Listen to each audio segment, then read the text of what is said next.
लो आज स्टार्ट करते हैं। पिछले जहां तक यार तुम लोगों को आ गया समझ में कैनाल इरिगेशन के अंदर? यस और नो? कैनाल इरिगेशन के अंदर समझ में आ गया जितना समझा है?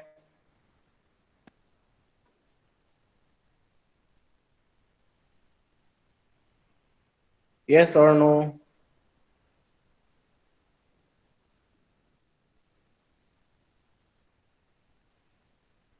चलो आगे मूव ऑन करते हैं।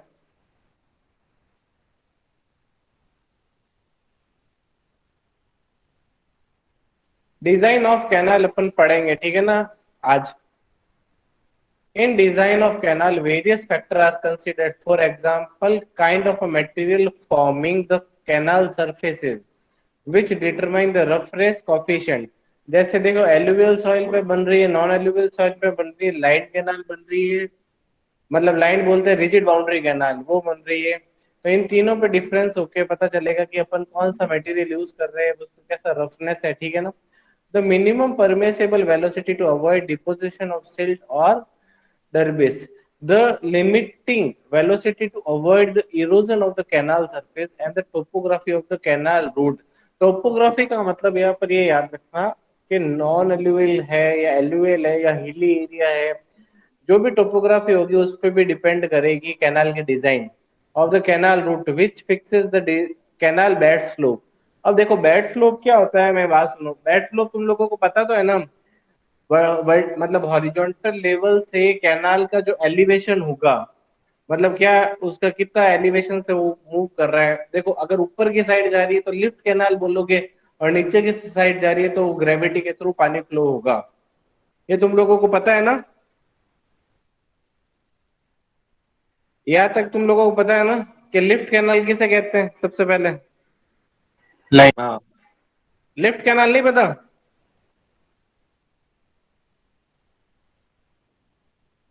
ये आकाश ने बोला ना लिफ्ट कैनाल नहीं पता, क्या आकाश?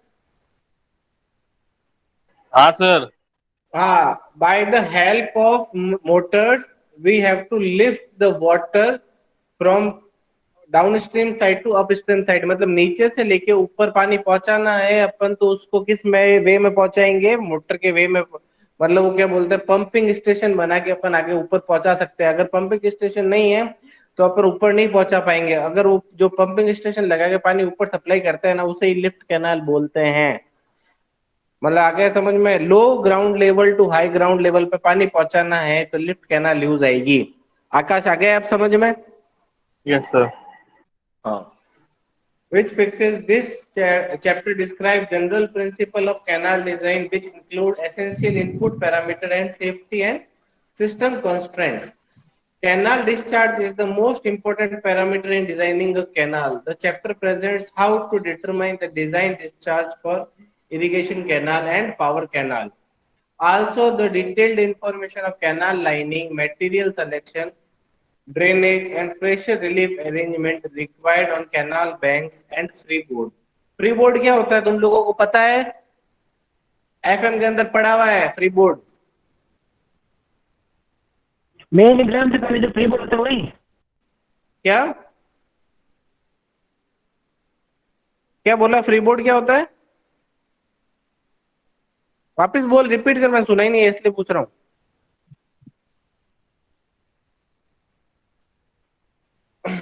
फ्रीबोर्ड जो ऊपर वाला जो गैप होता है, मतलब जो जहां तक पानी बह रहा है, अपन सेफ्टी प्रिकॉशंस के हिसाब से थोड़ा ऊपर गैप छोड़ते हैं कि उससे ऊपर पानी नहीं फ्लो होना चाहिए। उसे फ्रीबोर्ड बोलते हैं। अगर उससे ऊपर पानी फ्लो होगा तो बैंक को डैमेज कर देता है, कैनाल के साइड्स को। आया समझ में? तो वह फ्रीबोर्ड इसलिए छोड़ा जाता है। अपन डैम्स में भी फ्रीबोर्ड छोड़ते हैं। डैम्स में फ्रीबोर्ड इसलिए छोड़ते हैं, अगर वहां से पानी ओवरफ्लो हो गया डैम से तो ऊपर वाले पोर्शन को डैमेज कर देगा, तो इसलिए फ्रीबोर्ड छोड़ा जाता है पानी का। longitudinal bed slope, canal section shape selection, typical canal outline,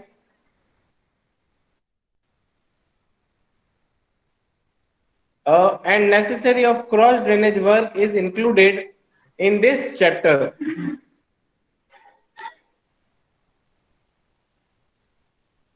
अब देखो टाइप्स ऑफ इरिगेशन कैनाल, मतलब अपन को तीन टाइप्स है जिसपे अपन को डिजाइन करनी है, non alluvial canal, alluvial canal और rigid boundary canal. Alluvial soil पता है क्या होती है?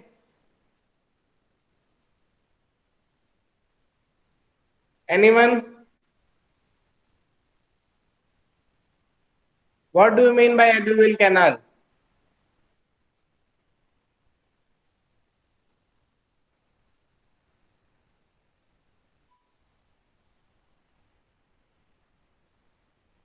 एनीवन?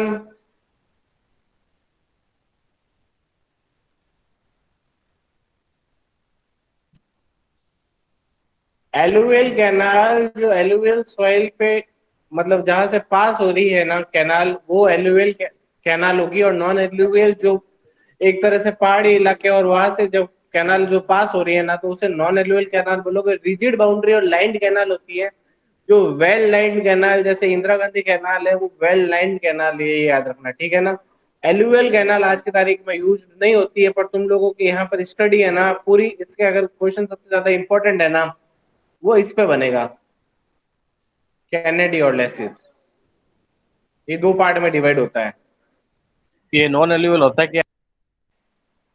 नॉन एलुवियल जो पहाड़ी इलाकों से जो कैनाल पास हो रही है ना, जो मतलब हार्ड रॉकी सरफेस से जो कैनाल पास होती है, उसे नॉन एलुवियल कैनाल बोल सकते हो, ठीक है ना। रिजिड बाउंड्री कैनाल और लैंड कैनाल एग्जांपल है अपने इंदिरा गांधी, ठीक है।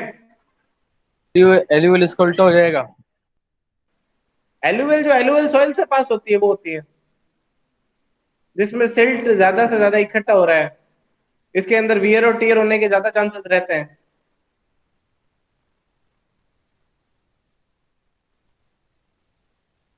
लाइंड कैनाल एक कौन है सा है सर? क्या? Lined canal. Lined canal as it is अपने एकदम लाइनिंग किया हुआ होता है, जिसके अंदर सीपेज के चांसेस कम होते हैं। लाइनिंग ध्यान है, एक तो पूरी प्लास्टर वाली लाइनिंग हो सकती है, एक हो सकती है अपने क्या बोलते हैं टाइल्स वाली। टाइल्स वहां पर पत्थरों वाली टाइल्स होगी, ये याद रखना, ठीक है ना। वो नॉर्मल टाइल्स ये नहीं है जो घर में लगाता है, ठीक है। फिर अपन आगे मूव ऑन करते हैं। ये तीन टाइप्स की कैनाल है। लाइंड कैनाल आ गया समझ में, एलुवियल कैनाल और नॉन एलुवियल कैनाल। सबसे इंपॉर्टेंट है alluvial canal. Sir land canal वापस समझाना। लाइंड कैनाल जिसके अंदर सीपेज के चांसेस सबसे कम होते हैं, उसे लाइंड कैनाल बोलोगे तुम लोग। एक तरह से उसके अंदर पूरी लाइनिंग की जाती है। लाइनिंग किसकी? सीमेंट की या टाइल्स की।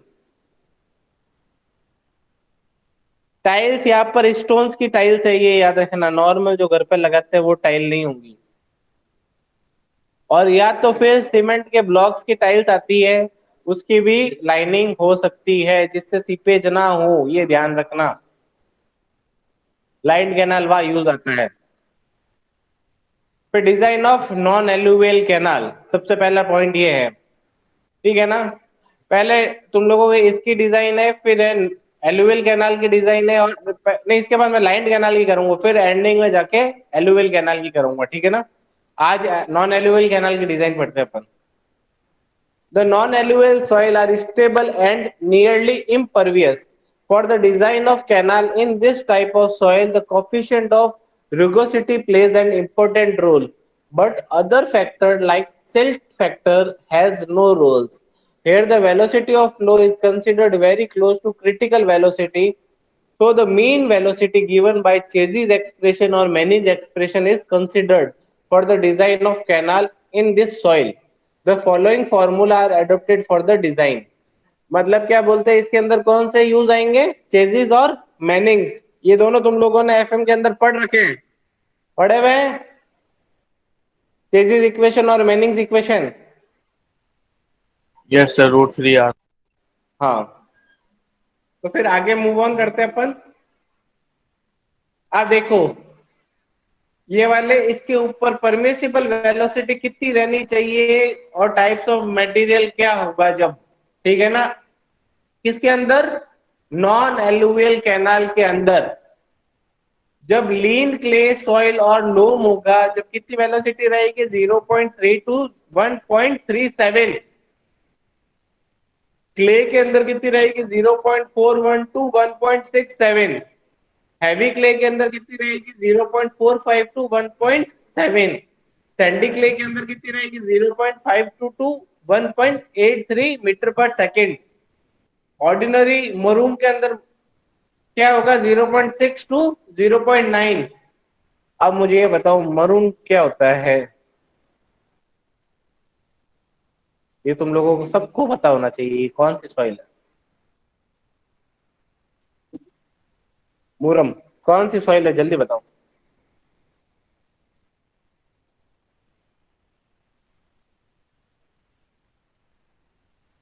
इसका एग्जाम्पल देना, ठीक है ना?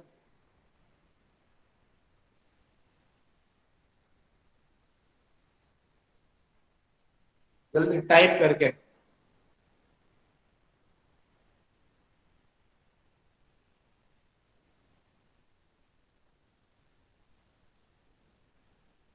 एग्जाम्पल ऑर्डिनरी मरूम, वेलोसिटी है 0.6 टू 0.9। जल्दी बताओ इसका क्या रहेगा? लाल और ब्राउन कलर की होती है ना मिट्टी, क्या? लाल लाल ब्राउन कलर की मिट्टी होती है ना। इसका एग्जाम्पल पूछ रहा हूँ, लाल लाल कलर की नहीं है, मेन इसका एग्जाम्पल है मुड। अपने जोधपुर में बहुत इजीली अवेलेबल होती है। दो टाइप की होती है, एक होती है ऑर्डिनरी और एक होती है हार्ड। फिर है ग्लेवर ग्रेवल। आ गया समझ में? मुरम का एग्जाम्पल आ गया समझ में तुम लोगों को? अब है ग्रेवल। ग्रेवल के अंदर वेलोसिटी रहेगी 1.5। बोल्डर के अंदर रहेगी 1.5 टू 1.8। सॉफ्ट रॉक के अंदर रहेगी 1.8 टू 2.4। हार्ड रॉक के अंदर रहेगी ग्रेटर देन 3। सबसे ज्यादा वेलोसिटी किसके अंदर है? हार्ड रॉक के अंदर। ये तुम लोगों को टेबल मैंने केवल तुम्हारे नॉलेज के लिए है, अगर क्वेश्चन आता है तो वेलोसिटी क्वेश्चन के अंदर गिवन होगी या तो तुम लोगों को निकालनी होगी। अगर डिस्चार्ज गिवन है तो वेलोसिटी निकालनी पड़ेगी, ठीक है ना?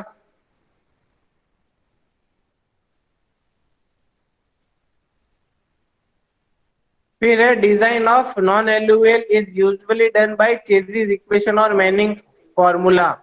चेजिस का इक्वेशन क्या होता है, ये नोट डाउन कर लेना। v इजिकल्स टू ऐसे दिया हुआ है मेरे उसके अंदर, क्या बोलते हैं नोट्स के अंदर, पर यहाँ पर अगर तुम लोगों को चेजिस इक्वेशन का ये लिखना है तो ये लिख लेना, ठीक है ना? v is equals to c root R S. वहां पर c क्या है? चेजिस कॉफिशिएंट, जिसका फॉर्मूला होता है 87 divided by 1 plus k divided by root R. जहां पर k क्या है? बेसिस कॉफिशिएंट, r है हाइड्रोलिक रेडियस और s है लॉन्गिट्यूडनल स्लोप। लॉन्गिट्यूडनल समझ में आ गया? बेड, जो बेड स्लोप होता है उसे लॉन्गिट्यूडनल स्लोप बोलोगे। This is equals to bed slope.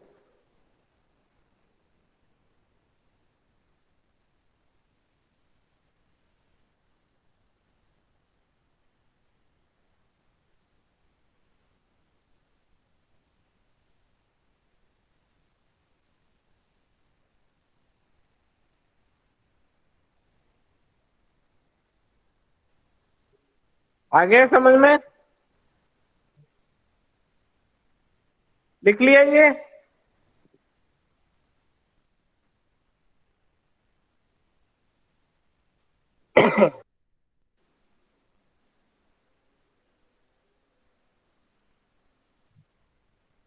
आगे मूव करूं?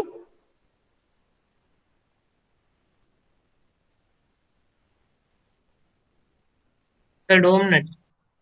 हाँ लिखो।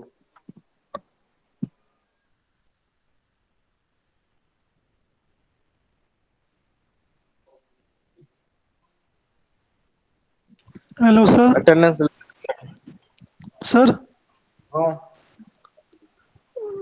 बोलो। सर वो क्ले के अंदर वेलोसिटी कम क्यों होती है और रॉक में ज़्यादा क्यों होती है? क्ले के अंदर, अब इसका आंसर सबसे पहली बात फ्रिक्शन है। अब तू खुद सोच कि जहां पर फ्रिक्शन ज्यादा होगा वहां वेलोसिटी कम हो जाएगी ना।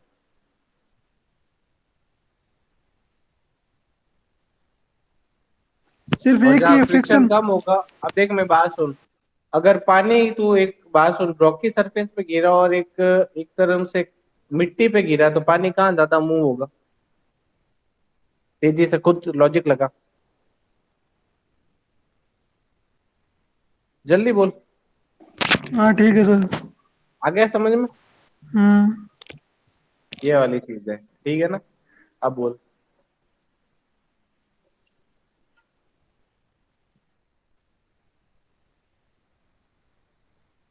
लिख लिया तो आगे मूव ऑन करता हूं मैं।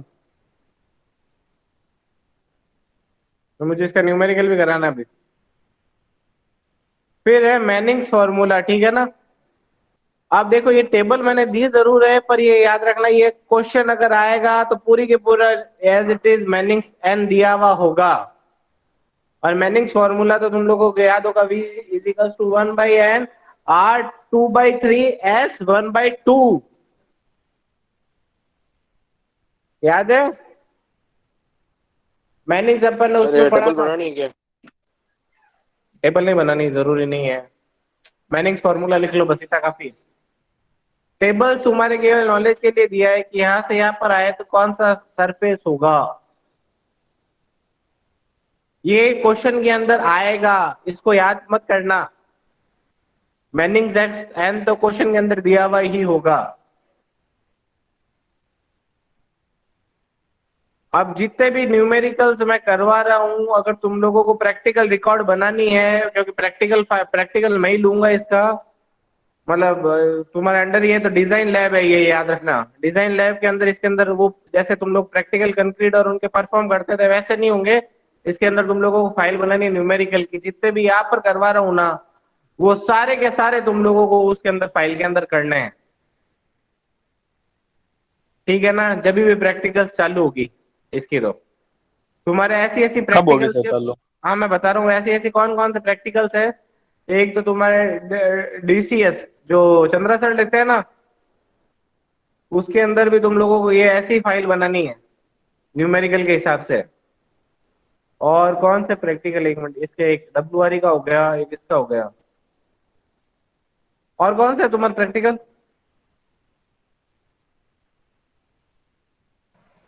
Sir geotech. जियो टेक्निकल है सर, जियो टेक्निकल। जियोटेक तो वो वाले, जियोटेक तो परफॉर्म होगा।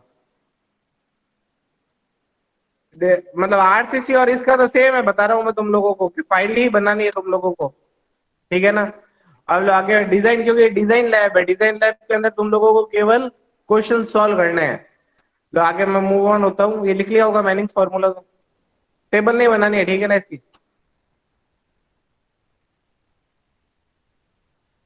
अब इसके डिजाइन स्टेप्स है नॉन एलुवियल के। सबसे पहले अपन को क्या निकालना है? Determine area. अपने पास गिवन होगा, ये देख लो design step as it is लिखना।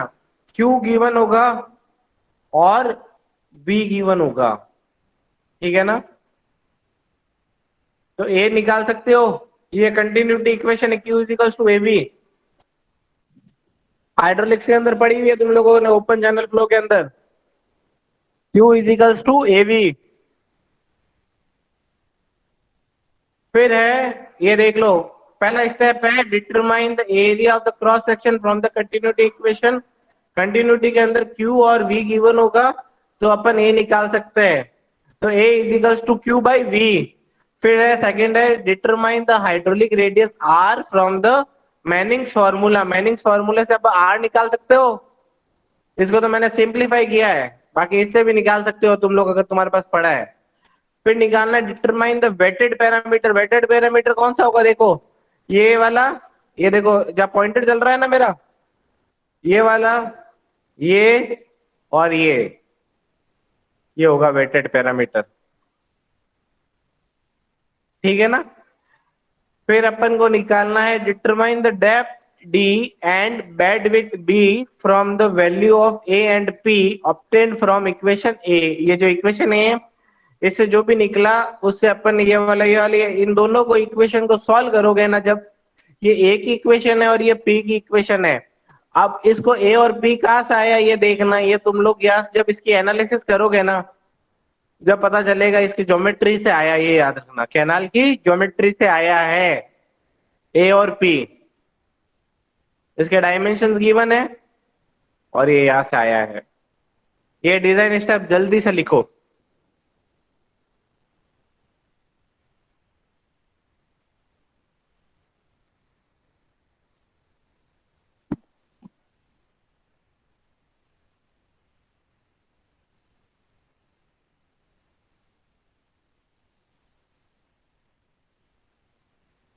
लिख लो, जब यस सर लिख देना इसके अंदर।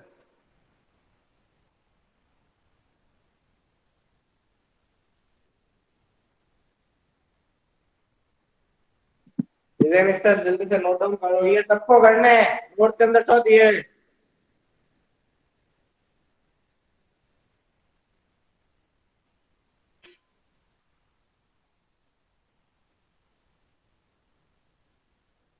अगर चेसिस से निकालना होगा तो केवल मैनिंग से तो भी निकालना होगा, चेसिस से भी निकालोगे, और फिर वहां पर बेसिक्स कोएफिशिएंट और चेसिस कोएफिशिएंट गिवन होगा।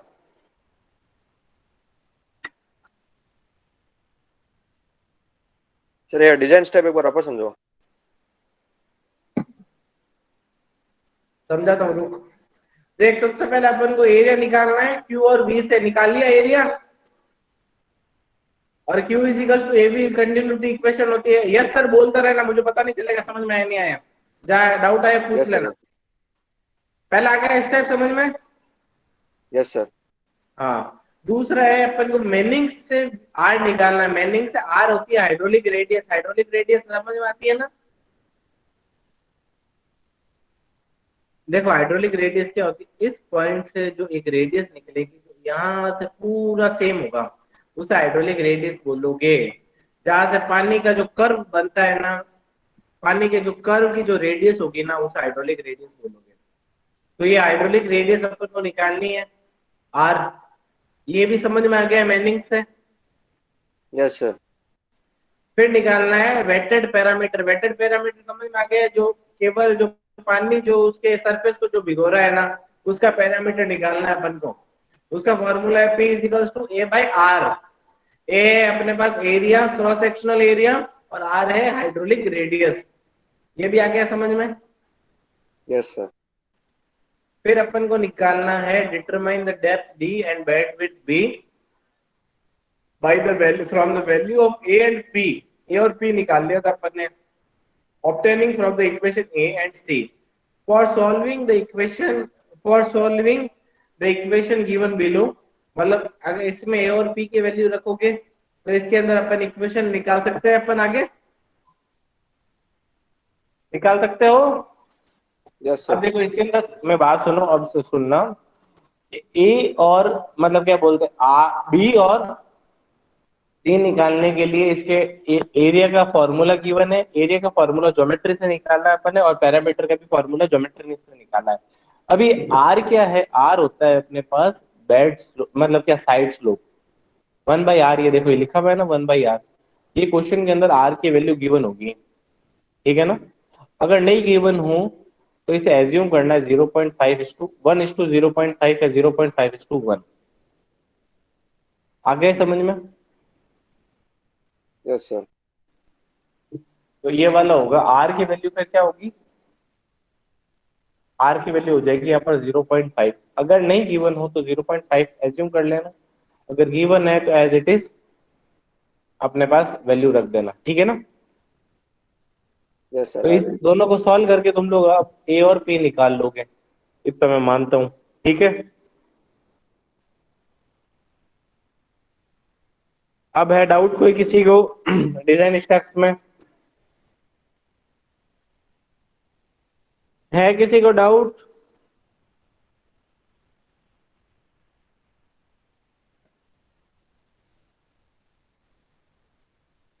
यस और नो? फिर मुझे न्यूमेरिकल करा ना भाई, इसलिए कह रहा हूँ, फिर क्या हुआ, ज्यादा ले लिया। अभी यस तीसरा और नो? पॉइंट लिखा है, चौथा पॉइंट लिख रहे हैं। नहीं आया समझ में? तीसरा पॉइंट लिखा है सर, चौथा पॉइंट लिख रहा हूँ, ऐसा कह रहा हूँ। हाँ ये वाला।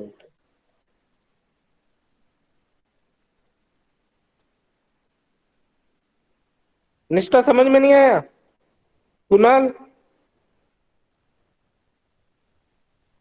ओके।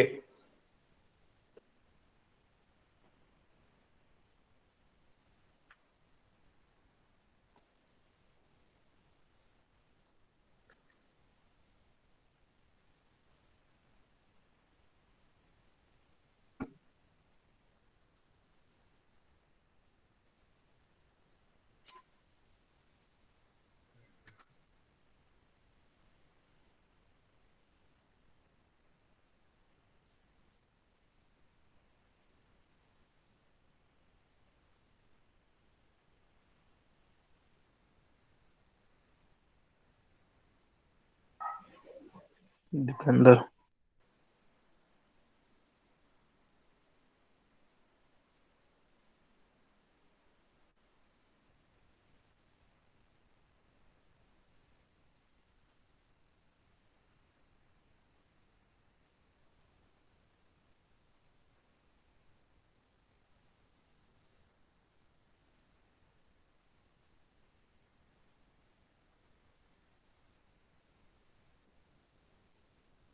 सर अटेंडेंस तो ले लो। ले लूंगा मैं, तो रुक जा, मैं न्यूमेरिकल कराने के बाद लूंगा।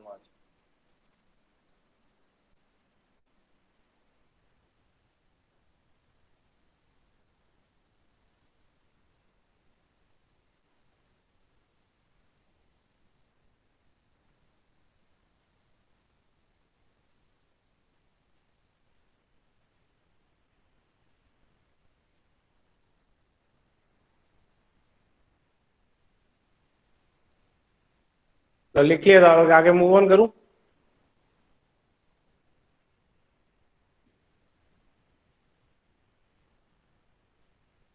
अब देख लो, numerical based on alluvial canal.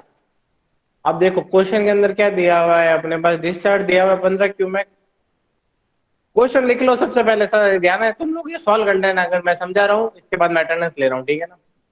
Design and irrigation canal in a non erodible material to carry a discharge. Non erodible material है मतलब नॉन एलुवियल कैनाल है, सॉरी यहाँ पर एलुवियल लिख दिया मैंने, ये नॉन एलुवियल कैनाल है, ठीक है ना। एक मिनट रुको, पॉइंटर से वापस लिख रहा हूँ।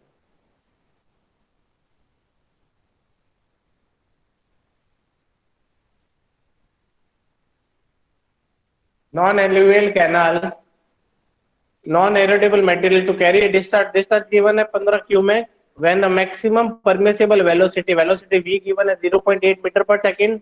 assume bed slope given है s दिया हुआ है अपने पास 1/4000 और साइड स्लोप गिवन है 1:1। तो अपने पास कितना आ गया वो साइड स्लोप, मतलब r कितना आ गया 1 आ गया, और मैनिंग्स n दिया हुआ है 0.025। सबसे पहले अपन ने एरियन ए निकाला, क्यू और बी गिवन है 15 और 0.8, तो इससे आगे अपने पास ये, एक मिनट,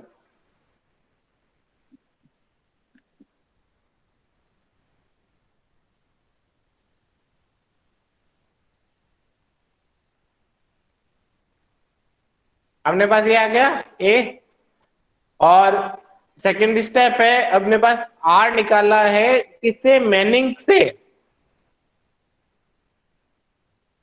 मैनिंग से आर निकाला है, अपने पास कितना आ गया 1.42।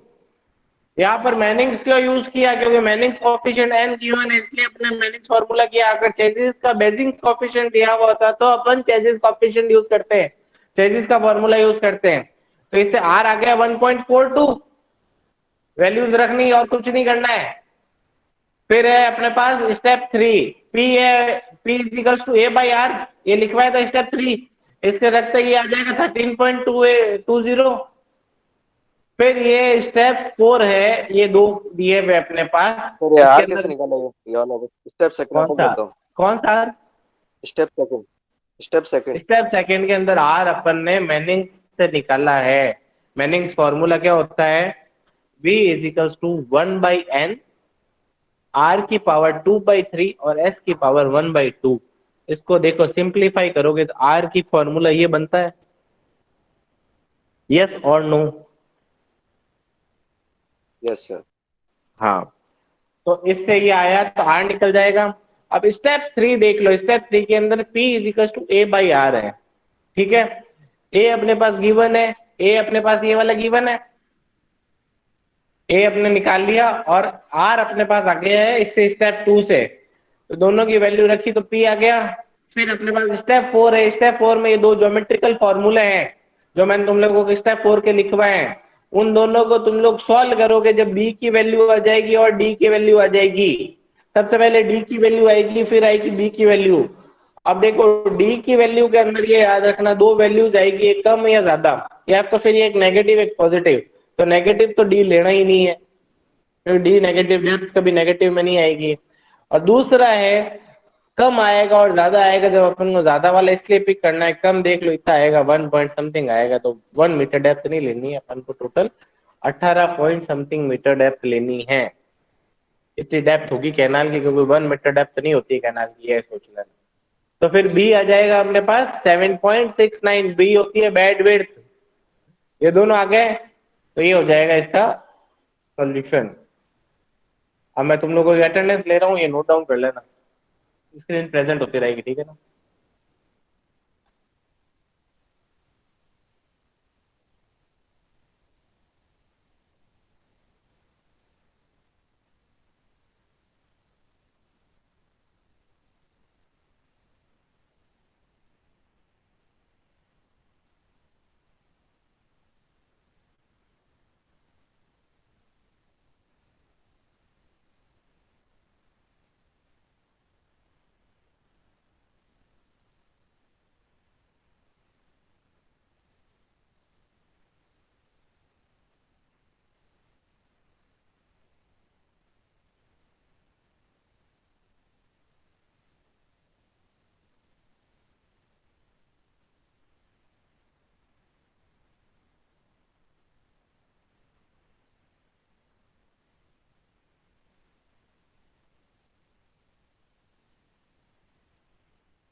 और कहाँ गए सर?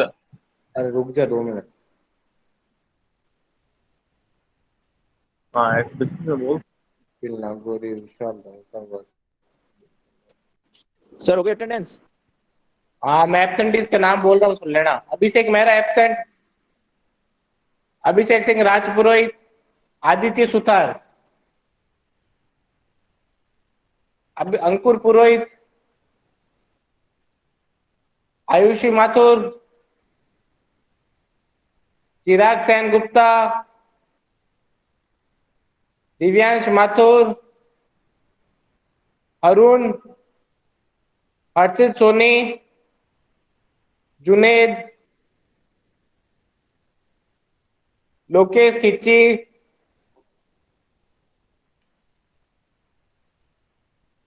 मुकुंद व्यास, नवीन रमणी,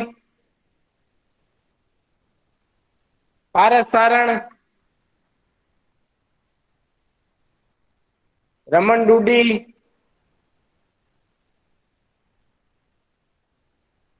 विपुल वर्मा, प्रेजेंट सर। अभी आया मैं तो। सर मेरा सर रमन डूडी प्रेजेंट है। और कोई नहीं। विशाल जांगेड़, सर रमन डूडी प्रेजेंट। हाँ लगा रहा हूँ। रमन टूटी का है, बोल तो। हाँ ओके, यस सर मैं हूँ रमन लगा दी डूडी। लगा दी। पारस सारण, रमन डूडी बोल। हाँ बोल दे उसमें। ठीक है, अटेंडेंस हो गई है। सचिन सर। लगा दी, तेरे नाम लिया गया तेरा। ठीक है सर। ओके। मेल लगाते क्या सर? ठीक सर, रख धन्यवाद दो। सर। हाँ सबकी लगा दी। आकाश मैं कल आऊंगा भाई, सॉरी आज।